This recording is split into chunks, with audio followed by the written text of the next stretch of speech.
اعوذ باللہ من الشیطان الرجیم بسم اللہ الرحمن الرحیم۔ سامعین مکرم، حاضرین مجلس، ناظرین کرام، حضرت حاتم اسم کی نماز کے متعلق گفتگو ہوئی تو حضرت یوسف بن عاصم سے منقول ہے کہ ان کے سامنے حضرت حاتم اسم کا ذکر کیا گیا کہ وہ لوگوں کے ساتھ زہد و اخلاص کے متعلق کلام فرماتے ہیں، تو حضرت یوسف نے اپنے مریدین سے فرمایا تم ہمیں ان کے پاس لے چلو، ہم ان سے ان کی نماز کے بارے میں سوال کریں گے، اگر وہ اس کو کامل طور پر ادا کرتے ہیں تو ٹھیک ہے، اگر اس کو پورے طور پر ادا نہیں کرتے تو ہم ان کو اس زہد و اخلاص کی گفتگو سے منع کر دیں گے۔ سامعین مکرم، یاد رکھیے گا، اہل معرفت اور طریقت کی باتیں ہر ایک کو سمجھ نہیں آتی۔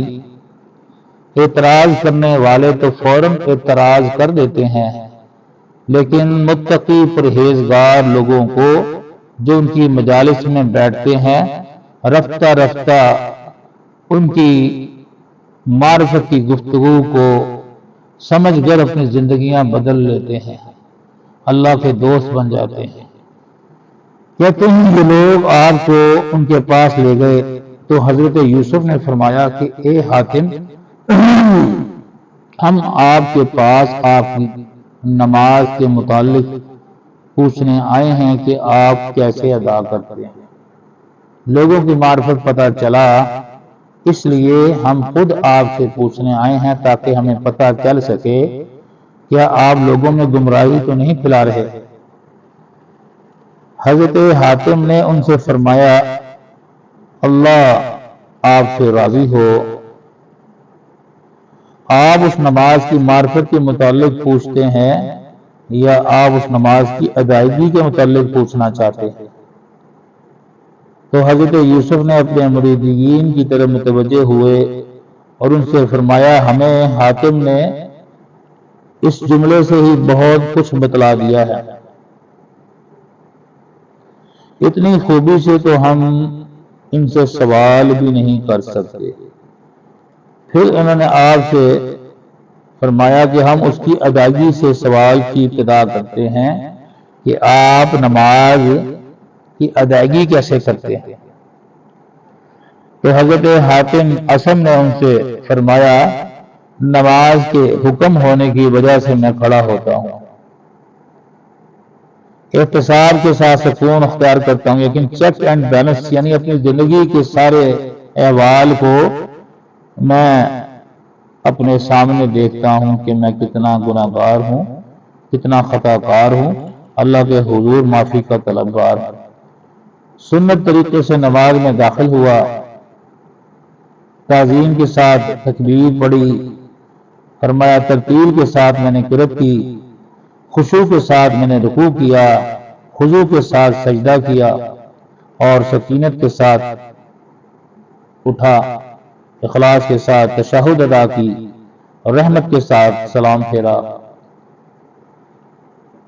حضرت یوسف نے پوچھا یہ تو ادب ہو گیا، اب معرفت نماز کیا ہے؟ تو حضرت حاتم اسم فرمانے لگے جب نماز کے لیے میں کھڑا ہوتا ہوں تو یہ جان لیتا ہوں کہ اللہ تعالی میری طرف متوجہ ہے،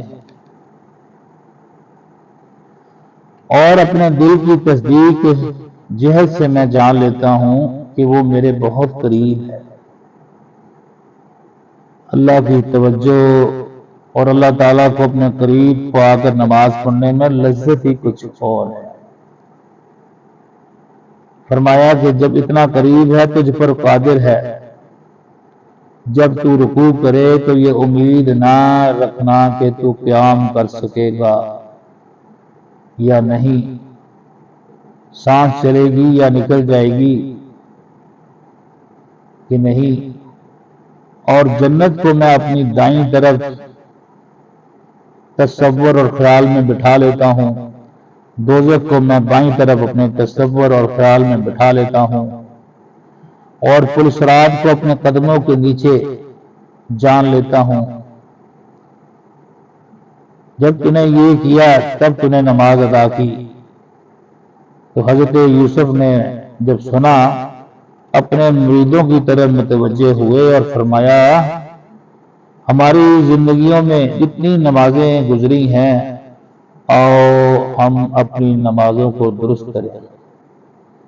سامعین مکرم، جب کبھی کسی اللہ والے کے بارے میں پتہ چلے تو مت مس گائیڈ ہوا کریں، مت گمراہی کا راستہ چنا کریں۔ اللہ کے نیک بندے جب معرفت میں اس حد تک اپنے رب کا قرب پاتے ہیں، کیا محبوب اپنے محبوب کی خلاف ورزی کرنے کو سنے گا، برداشت کرے گا؟ وہ کہتے ہیں نا کہ ایک درویش جا رہا تھا، اللہ کا بندہ اللہ کے عشق میں غرق تھا کہ اس کے پاؤں کی ٹھاٹ سے کسی کی محبوبہ پر کیچڑ کے چند چھینٹے پڑے تو اس کے محبوب نے زور سے اس کو تھپڑ رسید کر دیا۔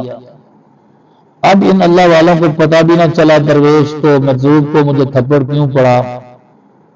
وہ کچھ دور گئے تو اس کی محبوبہ مر گئی، تو لوگوں نے کہا کہ اس درویش کی بد دعا سے تیری محبوبہ مری ہے، اسے پکڑو اور اس سے بدلہ لو۔ وہ گیا اور اس درویش کو پکڑ کر کہتا ہے کہ تو نے میری محبوبہ کو بد دعا کیوں دی؟ تو وہ درویش کے جو کلمات تھے وہ سننے والے تھے، سمجھنے والے تھے۔ وہ اللہ کا نیک بندہ اہل مجذوب کہنے لگا پہلے تو بتا تو نے مجھے تھپڑ کیوں مارا تھا، مجھے تو ابھی تک تیرے تھپڑ کا پتہ نہیں چلا کہ تو مجھے بد دعاؤں کے الزام دے رہا ہے۔ وہ کہنے لگا تو نے جب اس کیچڑ پر پاؤں رکھا تو اس کے چھینٹے میری محبوبہ پہ پڑے تھے، اس لیے میں نے تجھے تھپڑ مارا تھا۔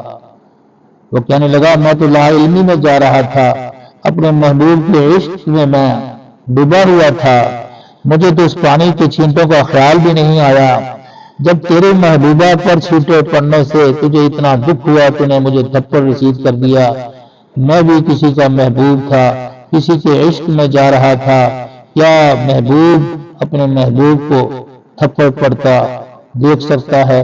میں نے تو کوئی بد دعا نہیں دی۔ یاد رکھو اللہ کے نیک بندے کا یہ جواب ہمیں بتا رہا ہے۔ کچھ اللہ کے اتنے نیک بندے اللہ کے اتنے قریب ہوتے ہیں، آپ کی طرف سے طنز اور اٹھنے والی انگلی پھر اللہ تعالیٰ کو پسند نہیں آتی، اور پھر ہم پر جب وبال آتا ہے ہم دوسروں پر پھر الزام لگاتے ہیں۔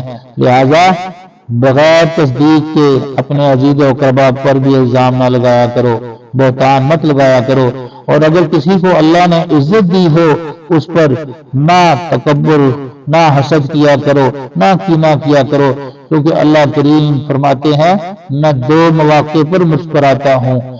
ایک مواقع یہ ہے کہ میں کسی کو عزت دوں اور کوئی ذلیل کرنے کی کوشش کرے تب میں مسکراتا ہوں، ایک میں کسی کو ذلیل کر دوں کوئی اسے معزز بنانے کی کوشش کرے تب میری مسکراہٹ ہوتی ہے کہ میں پوری اس کائنات کا خالق ہوں اور میں جسے عزت دوں اسے کوئی ذلیل نہیں کر سکتا، اور اگر میں کسی کو ذلیل کر دوں کوئی اسے معزز نہیں بنا سکتا۔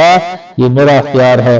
اللہ تعالی ہمیں تقدیر پر راضی رہنے والا، اطاعت اور فرما بردار، حقوق اللہ اور حقوق العباد پورے کرنے والا بنائے۔ صدق اللہ مولانا العظیم۔